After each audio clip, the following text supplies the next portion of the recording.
Radio Divyansh सुनते रहो, मुस्कुराते लम्हों में बसाते रहो, हर पल अपनी धुन सजाते रहो, जीवन को मस्त बनाते रहो।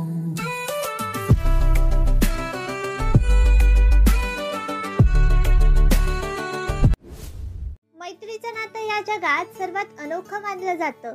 मैत्रीचं नातं या जगात सर्वात अनोखं मानलं जातं। समोरच्या व्यक्तीचं हास्य या नात्यात जपलं जातं। वादविवाद थोडासा रुसवा आणि अबोलाही या नात्यात असतो।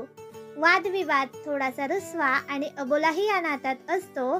टेन्शन नको घेऊस, तू हे करू शकतेस किंवा तू हे केलंच पाहिजे असाही विश्वास याच नात्यात दिला जातो। तुला हवं ते बोल, हवं ते शेअर कर असं ते नेहमी सांगतात। तुला हवं ते बोल, हवं ते शेअर कर असं ते नेहमी सांगतात। म्हणूनच तर म्हणतात, मैत्रीच्या नात्यात कोणतीही बंधनं नसतात। मैत्रीच्या नात्यात कोणतीही बंधनं नसतात। हाय हॅलो नमस्कार, मी आहे तुमची मैत्रीण RJ स्मृती आणि तुम्ही ऐकत आहात रेडिओ दिव्यांश। आपला नेहमीचाच आणि आपुलकीचा प्रश्न म्हणजे कसे आहात? तुम्ही मजेतच असाल याची मला खात्री आहे। तुम्ही आम्हाला ऐकणं आणि त्यानंतर तुमच्या चेहऱ्यावर येणारं हास्य आम्हाला नेहमीच प्रेरणा देत असतं। अहो, हास्यावरून आठवलं, एक नातं असं असतं ज्यात आपलं हास्य जपलं जातं। एक नातं असं असतं ज्यात आपलं हास्य जपलं जातं। अहो, त्यालाच तर मैत्रीचं नातं म्हटलं जातं। आज मैत्री दिन, या निमित्ताने तुम्हा सर्वांना मैत्री दिनाच्या खूप खूप शुभेच्छा। मैत्री दिनाच्या दिवशी आपण आपल्या मित्रमैत्रिणींना हॅपी फ्रेंडशिप डे असं विश करतो। त्याचबरोबर फ्रेंडशिप बँडही बांधतो आणि मैत्रीप्रती कृतज्ञता व्यक्त करतो। पण हाच फ्रेंडशिप डे कधीपासून सुरू झाला हे तुम्हाला माहिती आहे का? नसेल माहिती तर काळजी करू नका, मी सांगते। 1935 मध्ये अमेरिकेत फ्रेंडशिप डे साजरा करण्यास मान्यता मिळाली। त्यामागे एक कहाणी आहे, ती अशी।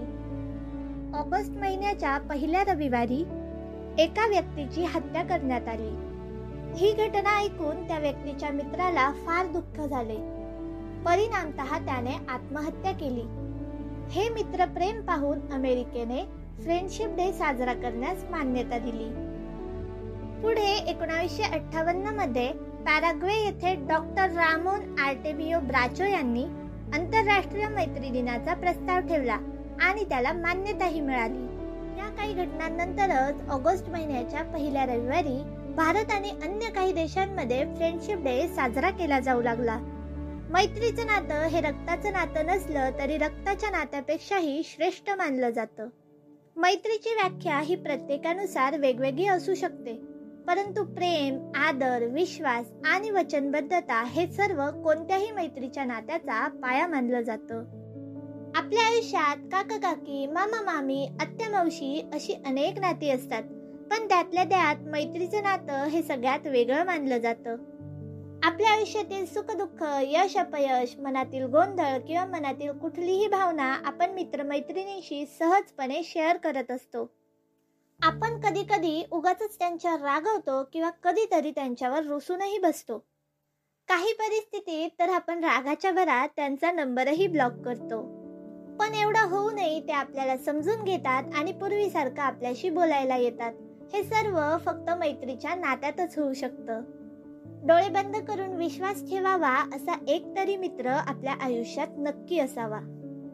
फ्रेंड सर्कल हे आपल्या आयुष्यात खूप महत्त्वाचं असतं, कारण मित्रमैत्रिणीच नसतील तर आयुष्याला अर्थच राहणार नाही। एक मित्र आपल्या आयुष्यात अनेक रंग भरत असतो।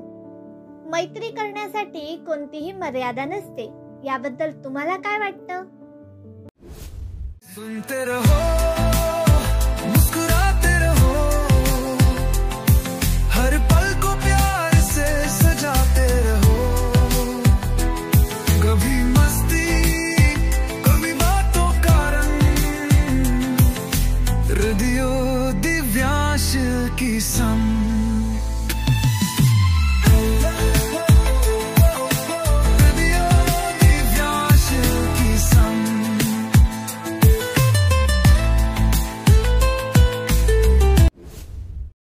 मैत्री दिनानिमित्त आपण मैत्री या सुंदर नात्याविषयी बोलत आहोत।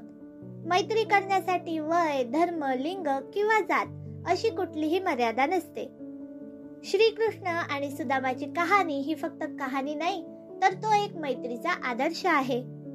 ज्यावेळी श्रीकृष्णांना समजले की सुदामा भेटायला आला आहे, त्यावेळी श्रीकृष्णांनी सगळी कामे बाजूला ठेवली आणि पहिले सुदामांची भेट घेतली.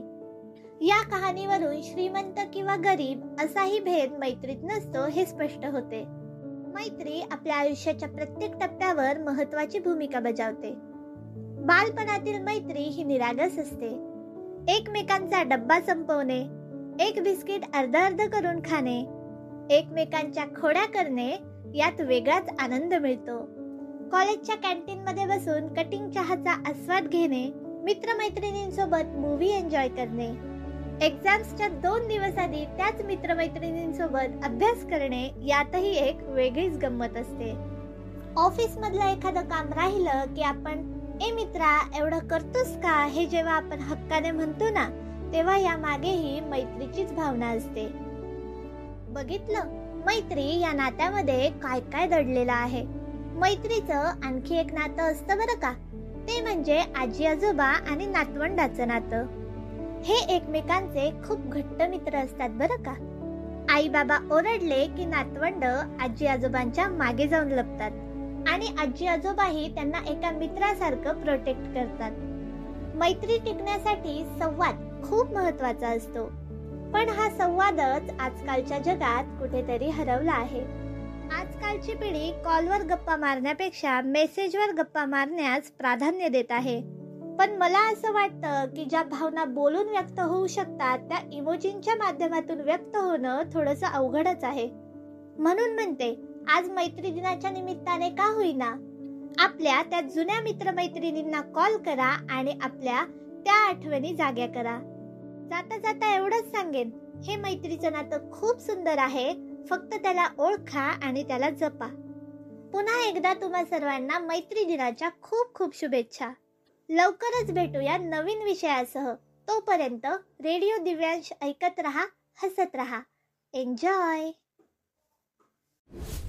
रेडियो दिव्यांश सुनते रहो, मुस्कुराते लम्हों में बसाते रहो, हर पल अपनी धुन सजाते रहो, जीवन को मांस बनाते